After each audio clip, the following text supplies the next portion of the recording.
ન્યૂઝમાં આપનું સ્વાગત છે। સુરતના હજીરા હત્યાકાંડનો ભેદ ઉકેલાયો। દિવાલ સાથે માથું અફડાવી ગળું દબાવીને કરાઈ હતી હત્યા। પોલીસે 2 આરોપીઓની કરી ધરપકડ। સુરત ક્રાઇમ બ્રાન્ચ અને હજીરા પોલીસના સંયુક્ત પ્રયાસોથી ગત 17 જાન્યુઆરીના રોજ હજીરા વિસ્તારમાંથી મળી આવેલા અજાણ્યા યુવકના મૃતદેહનો ભેદ ઉકેલી કાઢવામાં આવ્યો છે। શરૂઆતમાં આકસ્મિક મૃત્યુ જણાતા આ કેસમાં ફોરેન્સિક પોસ્ટમોર્ટમ રિપોર્ટ બાદ યુવકની હત્યા થઈ હોવાનું ફલિત થયું હતું।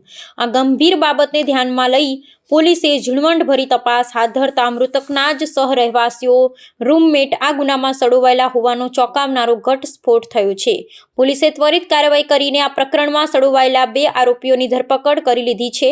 પોલીસ તપાસમાં બહાર આવેલી વિગતો અનુસાર મૃતક યુવકનું નામ શેરા સિંઘ હતું અને તે મૂળ પંજાબનો વતની હતો। તે હજીરા વિસ્તારમાં એક ભાડાના મકાનમાં અન્ય 3 પંજાબી યુવકો સાથે નિવાસ કરતો હતો। મૃતક અને તેના રૂમમેટ મિત્રો વચ્ચે અવારનવાર વિવિધ મુદ્દે તકરાર થતી હતી।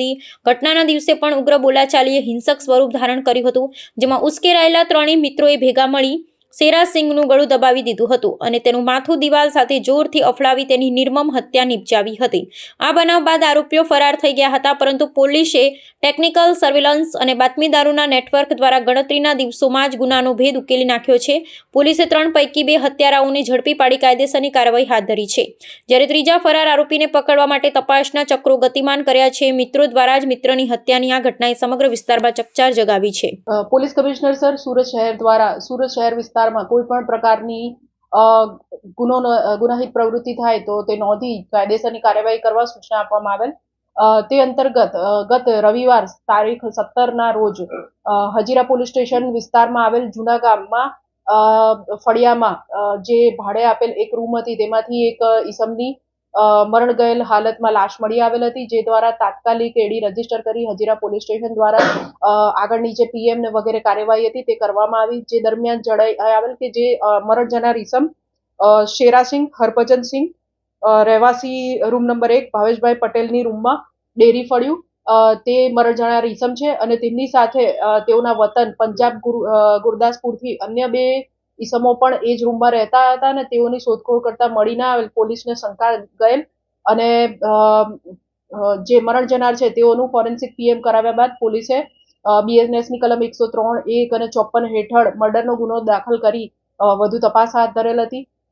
આ તપાસની અંદર ગણતરીના દિવસોમાં હજીરા પોલીસ સ્ટેશનની પીઆઈ તથા તેમની ટીમ દ્વારા હ્યુમન ઇન્ટેલિજન્સ અને ટેકનિકલ સર્વેલન્સથી આરોપીઓને શોધી કાઢવામાં આવેલ છે અને બંને આરોપી આ કેસમાં જે મરણ જનારના રૂમમેટ હતા તેઓની સાથે છેલ્લા 3 મહિનાથી આ રૂમમાં ભાડેથી રહેતા હતા અને તેઓની વચ્ચે અવારનવાર કોઈને કોઈ બાબતે અવારનવાર જે ઝઘડો થતો હતો તેનું મન દુઃખ રાખીને એ લોકોએ તારીખ 17 પણ મરણ જનાર સાથે મારામારી કરેલ, તેનું ગળું દબાવેલ તથા દિવાલમાં માથું પછાડતા આ જે ઈસમ છે તેનું મૃત્યુ થયેલ હતું।